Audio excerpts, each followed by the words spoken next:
अस्सलाम वालेकुम। अॼु असां करप्शन ते ॻाल्हाईंदासीं। हिकिड़ी करप्शन थींदी आहे जंहिंजा पेरा खणी वञी करप्शन खे जाचे माण्हू लहंदो आहे। ही जेको असां वटि हिकिड़ी करप्शन अॼु जेको मां तव्हांजे आॾो ॻाल्हि करणु चाहियां थो, उहा अहिड़े क़िस्म सां करप्शन कई वई आहे, किरोड़नि जी करप्शन कई वई आहे, मगर अहिड़े अंदाज़ सां कई वई आहे जीअं कंहिंखे ख़बर न पए त हीअ करप्शन कीअं कई वई आहे। जीअं पेरो ई न लॻे, न खुरो लॻे, न पेरो लॻे। याने करप्शन सां बि धोखो कयो वियो आहे, याने करप्शन सां बि गद्दारी कई वई आहे, याने अहिड़े गद्दारी तहत उहा करप्शन कई वई आहे जीअं और करप्शन सां बि सचा न रहिया, याने उहो करप्शन ज़ाहिर बि न थिए। सो उन करप्शन जी ॻाल्हि तव्हांजे आॾो रखणु चाहियां थो। दोस्तों, ज़िला दादू में खैरपुरनाथन शाह जो हिकु नंढो शहर माडो शहर जेको हीअं काछे जे भरिसां आहे ऐं बंद जे भरिसां आहे, उते हिकु स्कीम चालू कई वई आहे। हिकु नंढी स्कीम हुई, वाटर सप्लाई जी अॻु में उते मौजूदु हुई ऐं उन्हीअ खे वरी उहा हूंदे उन्हीअ खे स्कीम खे वधाए हिन महिल उहो स्कीम 8 किलोमीटरनि ते हुयो।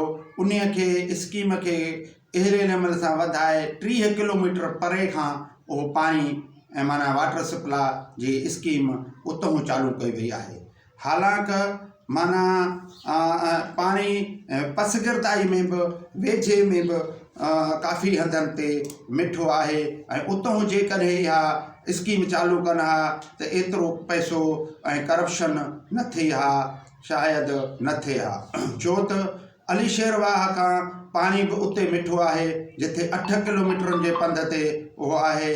रैस वसाए जे ॻोठ में बि पाणी मिठो आहे, उतां बि माना स्कीम लॻाई वई आहे। ऐं माना अंधी म्याणी में बि पाणी मिठो आहे, उतां बि स्कीम चालू न कई वई आहे। नौरंग जे ॻोठ खां में बि पाणी मिठो आहे, उतां बि स्कीम न वधाई, उतां बि न माना स्कीम हलाई वई आहे। परे स्कीम खे 30 किलोमीटर परे करे ऐं रावत खान लिगारी मां उहा स्कीम शुरू कई वई आहे। वेझराईअ में जेके गिरदाईअ में जेके ॻोठ हुआ उन्हनि में बि पाणी मिठो आहे, मगर उतां बि उहा स्कीम न हलाई वई आहे।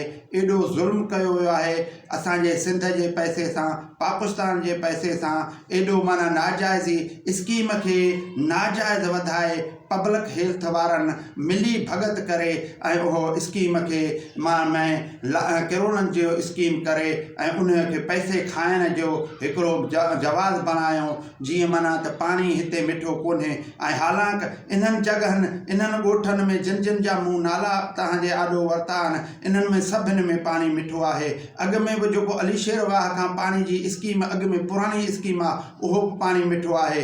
ऐं असुली त हिकिड़ियूं स्कीमूं हलाए उहे हलाए बि नथा सघनि ऐं उहे पाणी उन्हनि ताईं पहुचाए बि नथा सघनि, वरी ॿियूं स्कीमूं उन्हनि जे नालनि सां माना करे ऐं परे मां स्कीम खे वधाए परे कयो वियो आहे। जीअं माना असां कीअं करप्शन करे ऐं माना पैसो हड़प कयूं। महिरबानी दोस्तो, अस्सलाम वालेकुम।